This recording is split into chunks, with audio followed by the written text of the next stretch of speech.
नगीना बना दिया। खुदा की कसम हकीकत यही है, हम कुछ नहीं थे। सुम्मा खलक़नल नुतफ़ता अलक़ा फ़खलक़नल अलक़ता मुज़ग़ा फ़खलक़नल मुज़ग़ता इज़ामा फ़कसवनल इज़ामा लहमा सुम्मा अंशअनाहु ख़ल्क़न आख़र फ़तबारकल्लाहु अहसनुल ख़ालिक़ीन। ये मेरे अल्लाह की कुदरत कामिला है कि हमें इंसान बना दिया, वरना हम तो कहीं गिरे पड़े पत्थर होते, इसमें कोई शक नहीं। अल्लाह मेरी इन बेटियों को जज़ाए खैर नसीब फरमाए। ये सारी की सारी बच्चियां, इनमें एक बच्ची हाफिज़ कुरान भी थी, एक बच्ची के 2 पारे रह गए हिफ्ज़ कुरान में, और बाकी बच्चियां सारी की सारी माशाअल्लाह अल्लाह के कुरान को अपने सीने में महफूज कर रही हैं। अल्लाह ताला इनका ये पढ़ना, इनका ये हमें बतलाना हमारे अंदर प्रैक्टिकल तौर पे आ जाए। अल्लाह ताला हमें इसकी तौफीक नसीब फरमाए। मैं इस जगह पर हमारे बच्चे के वालिद अब्दुल अहद बिन अहसन जमील साहब की खिदमत में शुक्रिया अदा करना चाहता हूँ कि मैंने उनके सामने ये जितने प्रोग्राम्स आप देख रहे हैं, इनमें हमने जब इनको नेट से लिया तो इनमें म्यूज़िक था।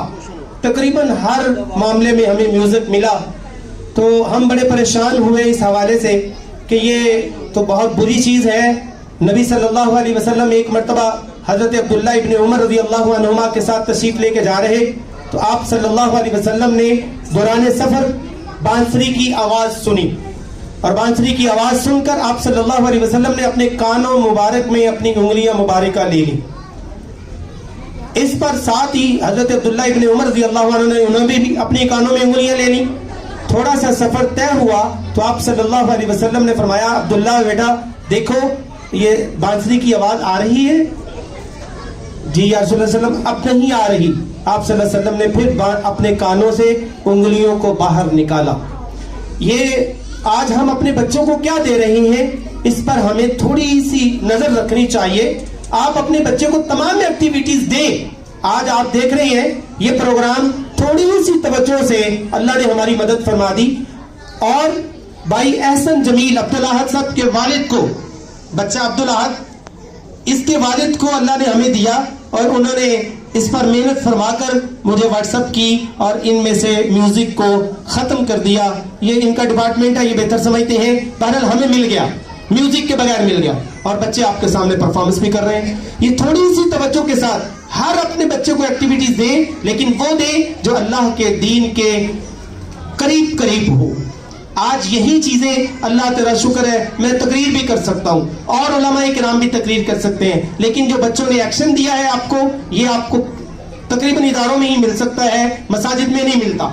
इसलिए ये बच्चे कितने काबिल हैं, एक ये भी मैसेज आपको देना है कि ये बच्चे एक एक इशारा ये समझ सकते हैं, एक एक एक्शन को इन्होंने दिल लगाकर मेहनत करके इन्होंने सीखा है। हमारी टीचर्स खवातीन ने बड़ी मेहनत की है, असातिज़ा किराम हमारे दोनों शाहीन कुर्राए किराम, इन्होंने बड़ी मेहनत की है। लिहाजा ऐसे नहीं स्टेज पे आन के बच्चे परफॉर्मेंस करते, इसके पीछे असातिज़ा किराम इदारे वालों की बड़ी मेहनतें होती हैं, और कई कई दिन इनको एक्स्ट्रा हमारे पास टाइम देकर रुकना पड़ता है, फिर जाकर ये इस नहायत तक पहुंचते हैं और आपको ये प्रोग्राम पेश करते हैं। इससे सबक क्या मिलता है कि बच्चे अगर इतने एक्शन, ये बड़ा नहीं कर सकता कोई काम, बड़ा इतनी जल्दी नहीं सीखता। अल्लाह ने इनका हाफिजा इतना कवी किया होता है कि एक इशारे को 2-4 मरतबा ये देखते हैं, अल्लाह इनके दिलो दिमाग में उसको लगा देते हैं। लेकिन इससे हमें सबक क्या लेना है कि आपका बच्चा अगर ये कर सकता है तो अल्लाह के दीन की खिदमत क्यों नहीं कर सकता, कुरान करीम को हिफ्ज क्यों नहीं कर सकता। ये पॉसिबल बात है, ये इम्पॉसिबल नहीं है। दुनिया में कुरान करीम को हिफ्ज करने के लिए इंसान ही पैदा हुए, इंसान के ऊपर ही ये जिम्मेदारी डाली गई। अल्लाह ने इंसान को तौफीक दी, तमाम बच्चे हाफिज कुरान बन रहे हैं, कुछ बनने वाले हैं। अल्लाह ताला आपको जज़ाए खैर नसीब फरमाए। अब हमारी एक नात है, निहायत छोटी सी बच्ची, प्ले ग्रुप से नर्सरी में प्रमोट होने वाली, वो आपको हस्बी रब्बी जल्लल्लाह माफी कल्बी गैरुल्लाह वाली नात सुनाएगी। उसमें माफी कल्बी गैरुल्लाह नहीं है, हस्बी रब्बी जल्लल्लाह के साथ कुछ और अशआर हैं, इंशाअल्लाह आप महजूज होंगे। ये हमारी बच्ची प्ले ग्रुप में है, प्ले ग्रुप इसने आउट कर लिया है, प्रमोट हो गई है नर्सरी में, या नर्सरी में है, नर्सरी में سے پروموٹ ہو کے پریپ میں گئی ہے. منہا مریم بن فرخ نوید.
ماشاء حضرت مفتی جمیل خان صاحب نور اللہ مرقدہ ایک مرتبہ تشریف لائے.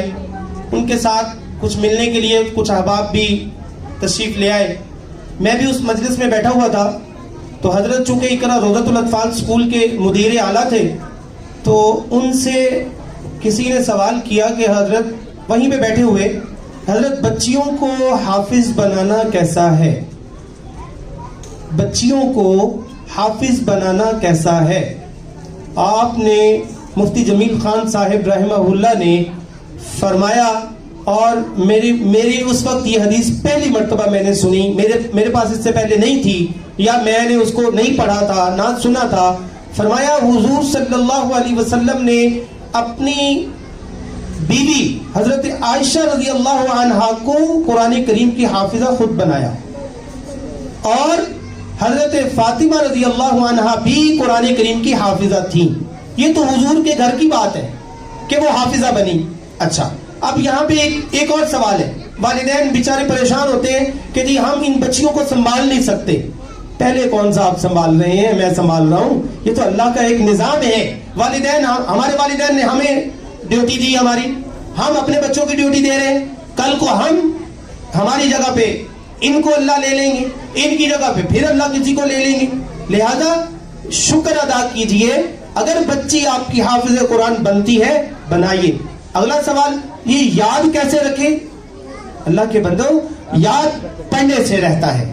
آپ پڑھیں, جی وہ کنٹینیوسلی نہیں پڑھ سکتی تو نہ پڑھے کنٹینیوسلی. اگر خدا نہ خواستہ آپ کا بچہ ہے, آپ نے اس کو حافظ قرآن بنا دیا کہ جی یہ کنٹینیوسلی قرآن کریم پڑھتا ہے, خدا نہ خواستہ, اللہ نہ کرے کوئی بیماری اس کو آ لیتی ہے, کوئی ایسے سبجیکٹ میں وہ اسپیشلائزیشن کرتا ہے اور اس میں وقت دے دیتا ہے, قرآن کریم کی تلاوت کو بھول جاتا ہے یا قرآن کریم کے حفظ کو بھول جاتا ہے, تو وہ بچہ کس کھاتے میں ہے؟ اس سوال کا بھی تو جواب دیجیے. اگر بچی کنٹینیوسلی قرآن کریم نہیں پڑھے گی, وہ بھی انشاءاللہ نہیں بھولے گی. کیوں کہ اس کے ان ایام میں قرآن کریم کو نہ پڑھنے کا میرے اللہ نے حکم دیا ہے. اللہ اس کی مدد بھی کریں گے. لہذا بچوں کو قرآن کریم حفظ کروانے کے ساتھ ساتھ بچیوں کو بھی قرآن کریم حفظ کروائیے. پھر مفتی صاحب نے اگلا جملہ ارشاد فرمایا فرمایا آج تم اپنی بچی کو قرآن کریم حافظہ بنا دو گے تو وہ آگے جا کر ایک ماں بنے گی، اور ایک ماں جب وہ بنے گی تو وہ اپنے بچوں کو خود قرآن کریم کی تعلیم دے سکتی ہے یا اس کو چیک کر سکتی ہے. یہ دونوں چیزیں ہیں. میں نے ایسی مائیں ابھی پچھلے دنوں کوئی 1 مہینہ پہلے کی بات ہے، میرے کانوں تک یہ بات پہنچی، اور پہنچانے والا بھی میرا جاننے والا، کہ ایچیسن کالج